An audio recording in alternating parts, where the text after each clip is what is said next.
সংযুক্ত আরব আমিরাত তৈরি করতে যাচ্ছে ভাসমান এক জাদুঘর, যার নাম দেওয়া হয়েছে দুবাই মিউজিয়াম অফ আর্ট।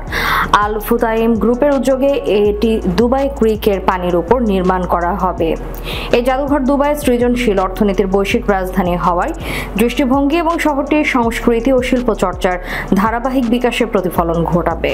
পুরো স্থাপত্য এমনভাবে তৈরি হবে যা দর্শনার্থীদের দেবে এক অনন্য অভিজ্ঞতা। গালফ নিউজ সম্প্রতি সংযুক্ত আরব আমিরাতের ভাইস প্রেসিডেন্ট, প্রধানমন্ত্রী ও দুবাইয়ের শাসক Sheikh Mohammed bin Rashid Al Maktoum Dubai Museum of Art প্রকল্পের নকশা উদ্বোধন করেন। উদ্বোধনী অনুষ্ঠানে শেখ মোহাম্মদ বলেন, সংস্কৃতি ও শিল্প একটি শহরের প্রাণ এবং এর অগ্রগতির প্রতিচ্ছবি। এখানে সৃজনশীল শিল্প ও সম্প্রদায় একসাথে কাজ করছে সৃজনশীল অর্থনীতির বিকাশে। এই নতুন সাংস্কৃতিক নিদর্শন আমাদের কৌশলগত লক্ষ্যকে এগিয়ে নিচ্ছে, দুবাইকে একটি বৈশ্বিক সৃজনশীলতার কেন্দ্র হিসেবে প্রতিষ্ঠিত করা।